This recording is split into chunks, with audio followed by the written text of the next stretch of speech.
कैसे हैं आप सभी? उम्मीद करती हूँ बढ़िया होंगे। वेलकम टू माय चैनल खुशी एजुकेशन। आज की जो हमारी क्लास होगी वो होगी चैप्टर 5 में हमारा पर्यावरण, अवर इन्वायरमेंट। इससे पहले ही हमने पारिस्थितिक तंत्र इसी चैप्टर में फर्स्ट क्वेश्चन था जो लॉन्ग क्वेश्चन इकोसिस्टम हमने पढ़ा था। अगर आपने वो क्लास नहीं देखी है फ्रेंड्स तो डिस्क्रिप्शन बॉक्स में आपको उसका लिंक मिल जाएगा। अगर आप चैनल पर फर्स्ट टाइम विजिट कर रहे हैं तो ये क्लास जो है यूपी बोर्ड 10th क्लास के लिए बहुत हेल्पफुल रहेगी, क्योंकि वही का एक क्वेश्चन है जो रिपीटेड क्वेश्चन है हम करा रहे हैं।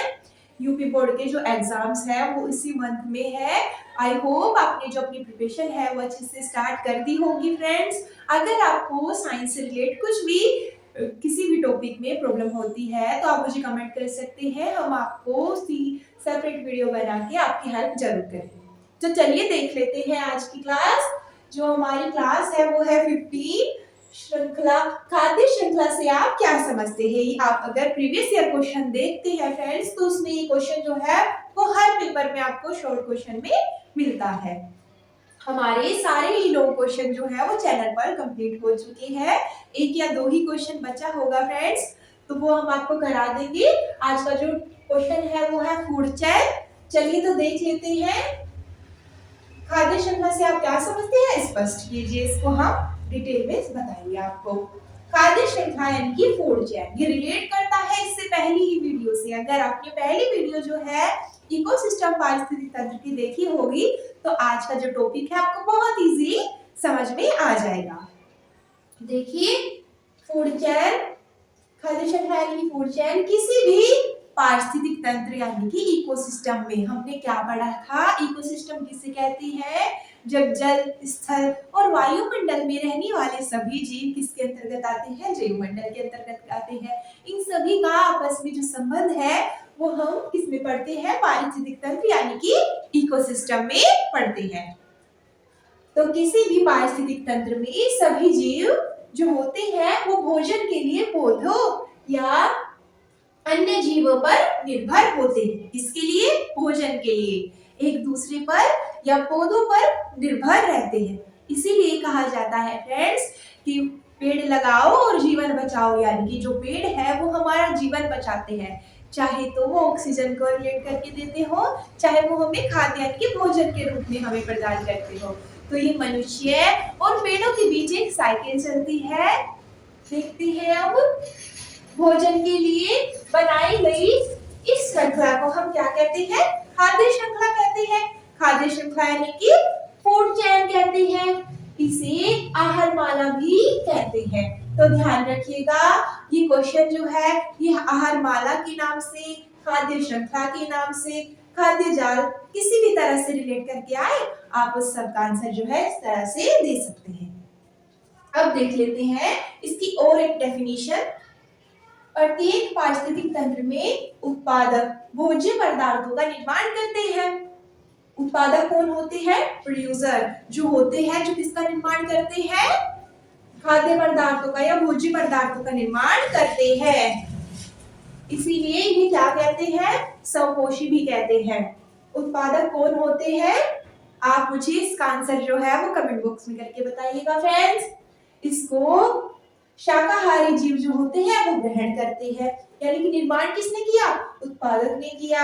और जो शाकाहारी जीव होंगे या मांसाहारी जीव होंगे वो इन्हें ग्रहण करते हैं भोज्य पदार्थों के रूप में। इन शाकाहारी जीवों को मांसाहारी जीव ग्रहण करते हैं और भोज्य पदार्थों के रूप में क्या करते हैं? ग्रहण करते हैं। यानी कि पादप क्या करते हैं? पेड़ पौधे भोजन का निर्माण करते हैं और जो शाकाहारी जीव होते हैं वो पादप खाते हैं, यानी कि पेड़ों पर निर्भर होते हैं भोजन के लिए। और जो मांसाहारी जीव होते हैं वो शाकाहारी जीवों पर निर्भर रहते हैं भोजन के लिए, वे उन्हें खाते हैं। इन मांसाहारी व शाकाहारी जीवों को सर्वाहारी जीव भोज्य के रूप में ग्रहण करते हैं। सर्वाहारी जीव कौन होंगे? जो मांसाहारी और शाकाहारी दोनों को ही भोज्य पदार्थों में ग्रहण करते हैं, खाते हैं। इस श्रृंखला को या इस चैन को हम क्या कहते हैं? फूड चैन या खाद्य जाल भी कहते हैं। तो आई होप आपको ये जो डेफिनेशन है इजीली क्लियर हो गई होगी। एक बार हम जो डायग्राम है उसको भी देखेंगे।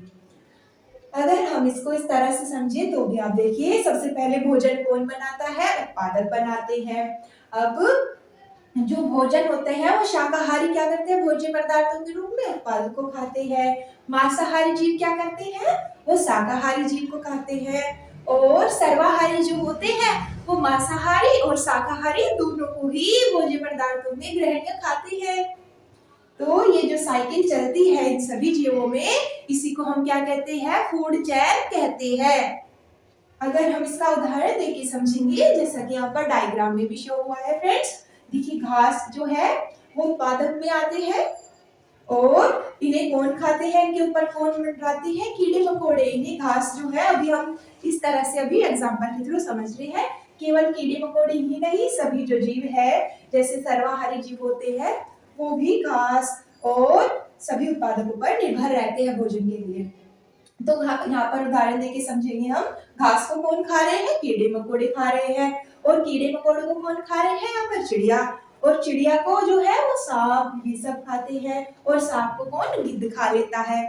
इस तरह से आप समझ सकते हैं रिलेट करके। यहाँ पर भी डायग्राम में भी यही सब बताया हुआ है। देखिए घास जो है वो इस तरह के छोटे छोटे कीड़े मकोड़े खाते हैं, इसमें मंडराते हैं। घास फूल पत्तियों का रस जो है, और इसी तरह से जो चिड़िया होगी वो छोटे छोटे कीट पतंगों को खाएगी। और जो सांप होंगे वो इन चिड़ियाओं को खाएंगे भोज्य पदार्थों के रूप में। और जो ये गिद्ध होगा ये सांप को खाएगा भोज्य पदार्थों के रूप में। तो इस तरह से ये फूड जो साइकिल है वो चलती है। आई होप फ्रेंड्स आज का जो टॉपिक है वो आपको अच्छे से क्लियर हो गया होगा। अगर आज की क्लास में आपका कोई भी डाउट रहता है आप मुझसे कमेंट बॉक्स में पूछ सकते हैं। तो मिलती है ऐसी वीडियो में, तब तक के लिए take care, bye bye friends, thank you for watching.